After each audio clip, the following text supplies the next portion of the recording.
Hi, everybody. Welcome to week five's lecture. Just a really brief little lecture to get you started before you start your tasks for the week. We're going to talk a little bit about language development this week. So, language, by a definition, is a set of shared rules that allow people to express their ideas in a meaningful way. Language may be expressed verbally or by writing, signing, or making gestures, such as blinking or mouth movements. There's lots of different ways to communicate, lots of different languages out there. So, the most intensive period for acquiring speech and language is within the first 3 years of life when the brain is developing and maturing at a very speedy rate.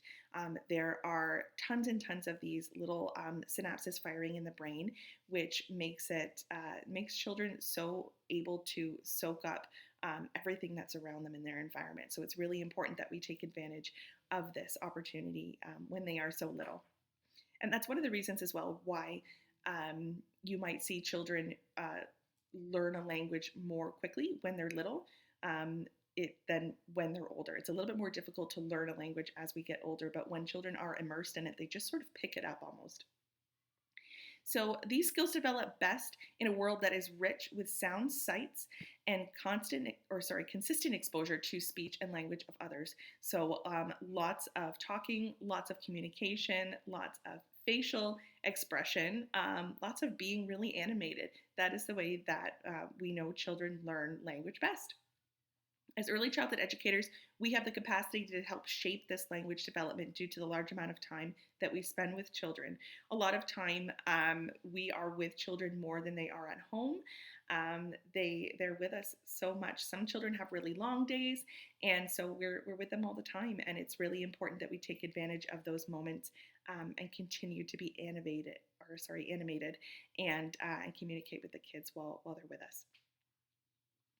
So it's critical that we structure the environments as well in a way that is rich in language and stimulating. And it's also critical that we are speaking to the children, which sounds so silly, but speaking to them in language that they understand, getting down to their level so that they can observe the way that your mouth moves in speech. They can observe your eyes, the way that your face changes. It's so important, so important for language development. There appear to be critical periods for speech and language development in infants and young children when the brain is best able to absorb language. If these critical periods are allowed to pass without exposure to language, it will be more difficult to learn. The first signs of communication occur when an infant learns that a cry will bring food, comfort, and companionship. Newborns begin to recognize important sounds in their environment, such as the voice of their mother or a primary caretaker. As they grow, babies begin to sort out the speech sounds that compose the words of their language. By 6 months of age, most babies recognize the basic sounds of their native language.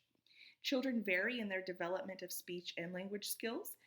However, they follow a natural timetable or set of milestones for mastering the skills of language. These milestones help doctors and other health professionals determine if a child is on track or if he or she may need extra help.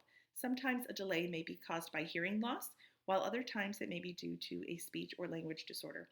So I have an example of this in my own life. My two oldest children both are on the autism spectrum. My oldest child, she started out with sort of lower speech, only a couple of words. She wasn't meeting the milestones. And that's one of the reasons that we, took her first to the doctor to discuss, what was going on with her speech. Now she's in kindergarten now and she's speaking in full sentences and has a huge vocabulary. But that those milestones and understanding that, okay, a lot of children are sort of in this area at this age. That sort of helped us to get going on getting her seen, getting her some additional resources to help her to get where she is. And my middle child, my son, he is nonverbal right now.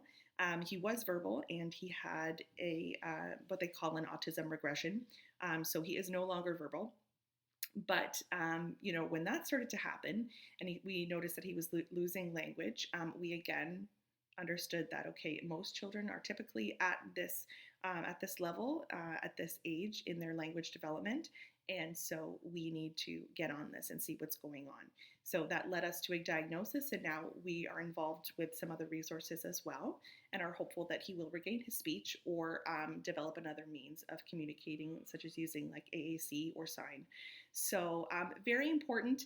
Not every child fits into the typical mold of these milestones, and it's not always, there's not always a disorder involved. But it is important to understand these milestones to be able to inform ourselves, if you are a parent, or to inform the parents that we're working with, so that we can get children seen by a professional if needed. Okay, so a lot of information again. Again, if you have any questions, please let me know. Please reach out, and please go through and do the tasks for this week. And yeah, I'll see you in the next video. Thanks so much.